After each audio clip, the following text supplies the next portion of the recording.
Comme vous le savez, depuis quelques années, le processus de paix a connu des avancées notoires en Casamance, ce qui a favorisé entre autres une forte aspiration des populations à un retour dans leurs localités d'origine, des localités qui ont longtemps été abandonnées. Et cette dynamique a été renforcée récemment par les dernières opérations de sécurisation qui ont été menées par les forces de défense et de sécurité et qui ont permis sur place de libérer beaucoup de zones, contribuant ainsi à renforcer ce sentiment de retour des populations. Et les plus hautes autorités de ce pays, notamment son Excellence Monsieur le Président de la République Macky Sall, nous a instruit en tout cas d'accompagner ce processus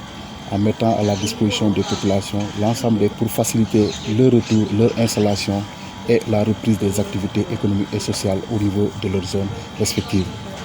Ce qui nous a permis sur place de mettre un dispositif de coordination et de suivi en rapport avec tous les acteurs impliqués dans cette chaîne, notamment les autorités administratives, territoriales, les ONG, projets et programmes de l'État qui interviennent en Casamance.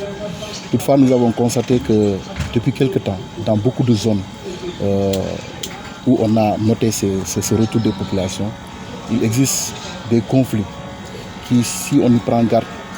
peuvent être de nature à saper la paix sociale ainsi que le climat social qui règne au sein de ces communautés. Et ces conflits sont souvent engendrés par des problèmes de gestion ou d'exploitation des ressources naturelles, des problèmes de délimitation géographique, des problèmes d'ordre foncier tout simplement. C'est la raison pour laquelle nous avons aujourd'hui, après avoir constaté cette dynamique